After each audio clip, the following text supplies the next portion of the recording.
The following podcast is a deep, shallow dive production. And you're going to love it. Okay, let's go.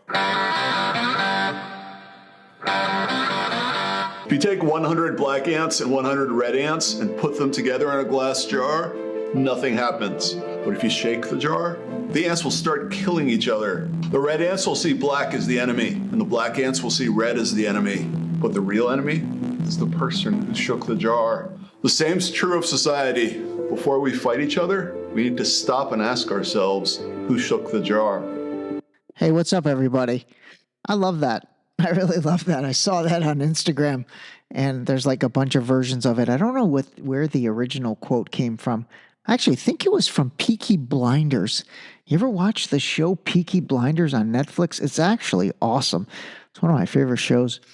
It's really good, but you know what? I love it, and I wanted to start with that. We're not going to have too long of an episode today.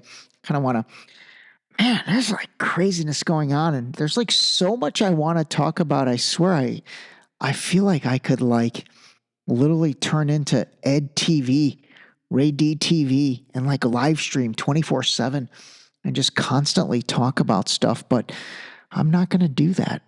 Maybe I will do that at some point. Who knows? But anyway, there's a lot of stuff I want to talk about, but I loved that little intro at the beginning because it's almost like the red ants being Republicans, blue ants being, or black ants being Democrats. Will turn them blue for the sake of this. And man, there is just so much division in this country right now. It is insane. All right, let me start off talking about a couple things. First of all, I did want to address Monday's episode because, I mean, this is funny. This is kind of how I like it. I like when my friends and people call me and text me and email me and say, I'm confused. I don't really know what you are getting at. Sometimes I do that on purpose. Other times I don't do it on purpose. And it just, obviously I don't nail everything on the first take sometimes. And I feel like on Monday, I went back and I listened to the episode, and, honestly, I really didn't know what to think about the Trump assassination attempt on Saturday. And so I did want to provide a little bit of clarity with that. All right. And so the clarity I wanted to provide is, I just have a ridiculously hard time believing that this random 20-year-old kid who just does not fit the description of anything even remotely like somebody capable of pulling off something like that on his own. The key part of that statement was on his own. First of all, I just don't think that's possible. I really don't, and not in today's day and age. First of all, I don't understand how there's not 20 drones flying around that entire area. Okay. So they have eyes on everything. That doesn't make sense. Secondly, it doesn't make sense. If you've looked at the aerial footage of the setup, that was like the only building that was in the area. And so, from my episode with David Nordell yesterday, and then I don't know if you got a chance to listen to that. It was pretty good, but I wanted him to elaborate even more. There's no chance when the collective group of law enforcement is basically setting up a perimeter weeks in advance. How do you ignore the one building that is nearby and could provide a vantage point in order to directly shoot at whomever is speaking? That just doesn't make sense. There's one building. That's it. If you look at an aerial, you'll see what I mean. So anyway, in Monday's episode, I had a couple of people say, well, do you think that Team Trump was in on it? Or do you think that this was an inside job through another entity? And I will say at this point, I have to lean that I don't think Team Trump was anything involved with it. And it has to be an inside something. I don't know. I don't even care what you want to call it, but I can't believe that kid acted alone. I don't know if you got a glimpse of that kid or if you saw his picture, Matthew Cook. I mean, it looks like the only thing he was able to do is, maybe play World of Warcraft or something like that. He just didn't fit the description at all. I don't know if there's a description, but I just felt like based on everything that I saw, everything that I read, again, it's not like this is someone that seems to be able to pull something like that off, especially, again, like I said, in this day and age with the amount of high-tech security that we have, the drones that these guys use, all of that combined, let alone the fact that you've got Secret Service, you've got the Sheriff's Department, you've got local police, you've got Trump's own security. I just have a really hard time believing that he would be able to pull a fast one, on all of those collective people. And again, it's not like we're talking about like John Rambo. Remember Rambo? I mean, if John Rambo did it, was his name John Rambo? I'm talking about Rambo, Sylvester Stallone. I think his first name was John Rambo. Yeah, it's not like we're talking about John Rambo or Jason Bourne. I mean, this kid was not anything remotely like that. I mean, the fact that he's dead, that's incredibly convenient. So anyway, there's tomfoolery with that. I don't even think they'll ever get to the bottom of what that tomfoolery is, but there's definitely tomfoolery with that. So anyway, that is a little bit of clarity in regards to that. I'm going to kind of leave that topic and move on. So, all right, next up, we are going to talk a little bit about the Republican National Convention. Oh my God, I can't even believe I'm watching this thing, but I have been watching it. I've got it basically in the background. Just some initial thoughts. Yesterday Vivek spoke. I think he's by far been the most articulate and well-spoken during this. But man, it's interesting. I mean, it's interesting to see this convention and see all these people. I've got like one half an ear and half an eye on it as I'm trying to get my work done throughout the day. But I will say the initial observations is, man, it is very white, homogeneous, and definitely trending older. I mean, it absolutely, and again, I'm not saying that's good or bad, and I'm genuinely not making a judgment about it. I'm just giving you the demographic makeup of the audience. It absolutely looks kind of white, older, maybe the crowd you'd see at like Outback Steakhouse on a Friday night, something like that. So the other reason I want to point that out is, that's really Trump's base right now. That absolutely is his base. And so I'm trying to put together an analysis of really what I find as the disconnect between the things that Democrats are going after in regards to him, which makes it all targeted with the various like tax related stuff they talk about. And, they focus on saying it's going to be, the Trump presidency is going to be a detriment to the middle class. But his entire contingency is the middle class. Like MAGA is the middle class. So like, how is he going to screw them over? I mean, if he wins the election, it's because of them. And there's no way he's going to turn around and implement policy that screws them over. They're going to go nuts. They'll go crazy. I mean, if that was the case, they'd turn on him in a second. They absolutely would. Because I think the reason that contingency is so passionate about him is because they do think he's the guy that's going to take care of them. So anyway, this political stuff, man, it really is so, I don't want to say confusing, but it's definitely, they make it complicated and they make it to where it's divisive. That's the word I'm looking for. It's incredibly divisive. So anyway, I think Trump is supposed to take the stage Thursday, so he'll go on tomorrow. I will tell you this. Here's the other thing I noticed, and he did make a brief appearance on Monday. I think you're going to hear a different Trump. I really do. I think this thing kind of put the fear of God in him a little bit. Like, I don't know. I just noticed a difference in his demeanor on Monday when he kind of just walked out on stage. He didn't say anything. He just kind of was there. And obviously people absolutely went slightly berserk. But I think they're going to go absolutely berserk when he takes the stage on Thursday. And I am going to guess, or I'm going to say, you're going to see a very different Donald Trump. I really think it is. I think this is finally going to be, I don't know, maybe a more mild-mannered, a less divisive, maybe somebody that actually like talks about the facts. He's going to try and unite. He really is, because that unity concept, and I think I talked about this on Monday's episode. I mean, both parties and Biden and Trump are both embracing that. So I think you're going to see a very different Donald Trump on Thursday.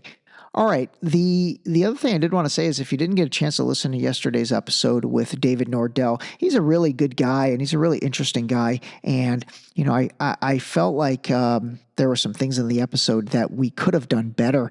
But overall, hopefully it was a good introduction to, the military. He talked about the military industrial complex.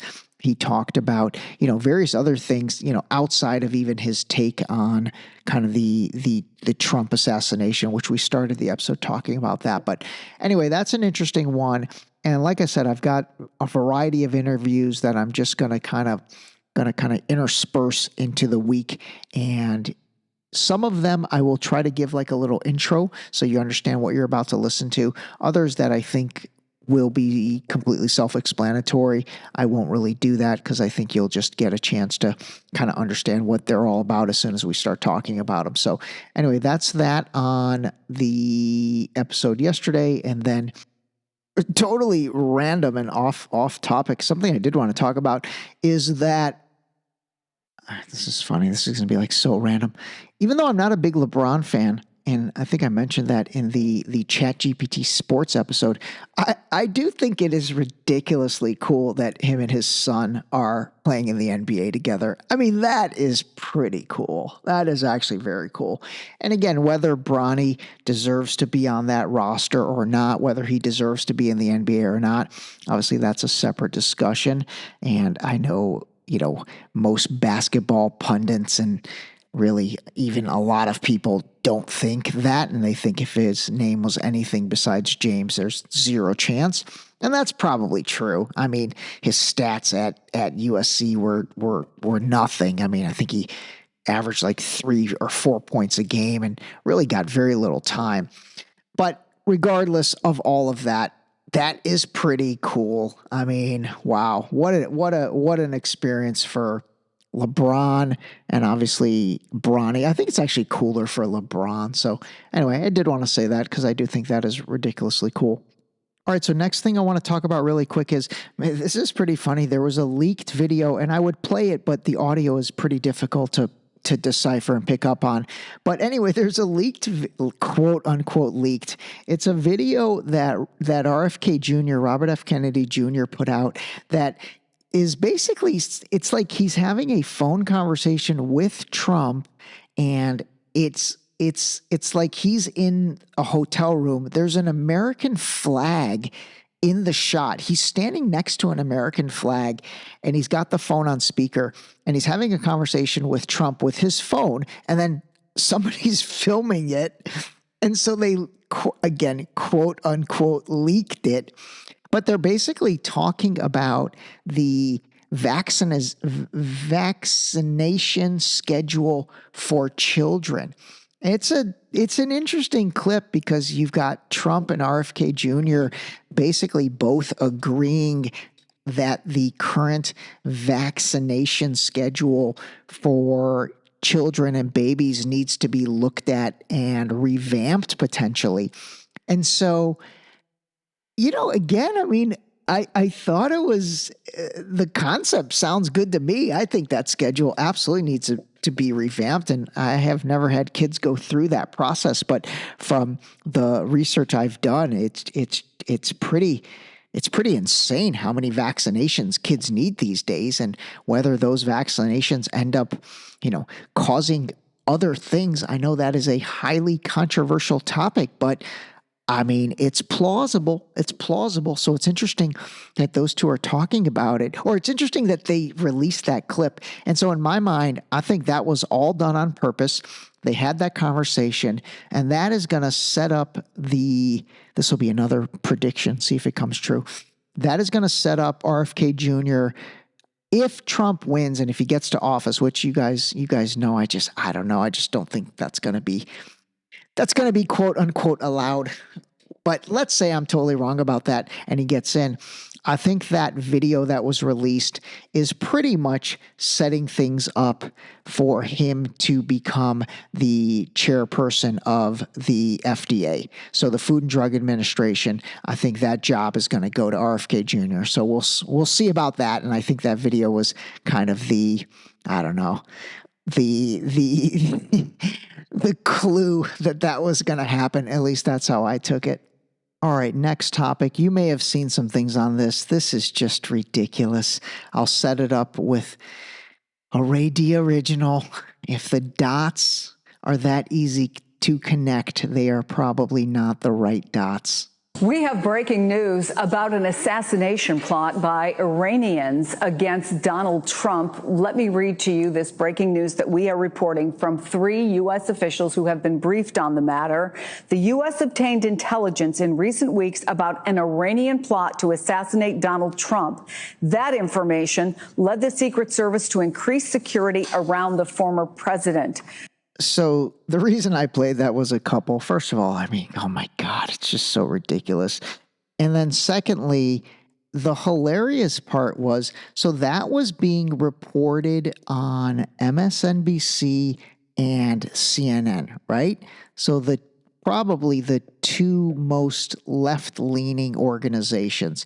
And they're super coy about, they don't give any real sources. There's no names. There's no real clarity. They literally, even in the written version of that stuff, talk about how nothing's been confirmed. There's been no real proof. But they put that story out there. And then what was hilarious was all of these right-wing, I'm talking like super Republican internet pundits, so to speak, the guys that are like super pro-Trump, they immediately, it was almost like a race to see who could post it to their Instagram and social media the fastest. And so like in my mind, I'm laughing. I'm like, you guys are such idiots. You're literally reposting something from whom you consider your arch enemy. And that's not Iran, by the way. That's MSNBC and CBS. But it just made me realize how ridiculous this process and concept is, that you've got people that are trying to earn your trust in terms of delivering information, and then they could care less about anything besides getting the looks and getting the clicks. And so they repost something from I'm talking the two organizations that for 4 or 5 years now, they've claimed have been the key organizations of misinformation. I found that so funny. I'm just like, you guys are clowns. You are absolutely clowns. I commented on pretty much all of them. And I'm like, you guys are playing checkers, man. You should be embarrassed that you're trying to get views and clicks out of reposting something from the two entities that are your arch enemy and that you've been up against for 4 years. I want to bring in Jim Cavanaugh, retired ATF special agent in charge and an MSNBC contributor. We have a little more information as well, that upon learning, the NSC informed the Secret Service, Jim, about this intelligence that they had. The Trump campaign was made aware of the evolving threat. The Secret Service surged resources and assets for the protection of former President Trump. All of this was in advance of Saturday, which, of course, is the day of the attempted assassination. Let me get your response to this reporting. Well, it's very disturbing, Chris. I mean, over the weekend, when we were doing all the interviews on the breaking news with Trump, I mentioned the Soleimani case because they never forget. Let me go back and just let people know what you're talking about. So it was Donald Trump during his administration who killed the leader, the terrorist leader, Qasem Soleimani. And this is something that the United States intelligence has been tracking for a very long time. In fact, there has been additional resources put not just to Donald Trump, but also to others who were involved in that plot or in the plan to kill Soleimani. Anyway, this is just so insane to me. First of all, it's just so irresponsible from MSNBC and CNN, and then it's like doubly irresponsible from idiot Republican pundits who then echo chamber that. That's crazy. That's crazy. All right.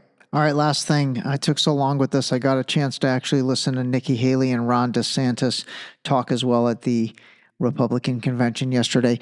I will tell you this: Nikki Haley's speech is very divisive, and again, she is kind of the lead person to drum up trouble between Israel and Iran. I think that's her role. She really focused it a lot on that. So it'll be interesting. Here's another, hypocritical dichotomy and we'll see how it plays out. I mean, she's a warmonger. She's an absolute warmonger.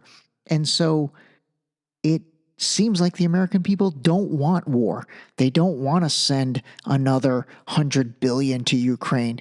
Do you want to send another $100 billion to Ukraine? Do you want to send another $60 billion to Israel? Like, it doesn't seem like the constituency for the Republicans support that. So it'll be interesting to see how that all plays out. I will tell you this: Trump's body language while Nikki Haley was speaking was not great. I mean, he did stand up and kind of acknowledge her, but it wasn't like warm and fuzzies. I mean, I think it's lame that they invited her, but they're doing it under this unity umbrella. Unity, as Dave Chappelle would say. Unity. I think when he was like mimicking Rick James or something.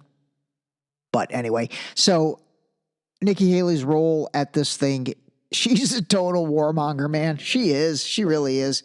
We'll see how this plays out. So the two themes that I think you're going to see a lot more of. One is USA versus Iran. I think that's going to get some more heat.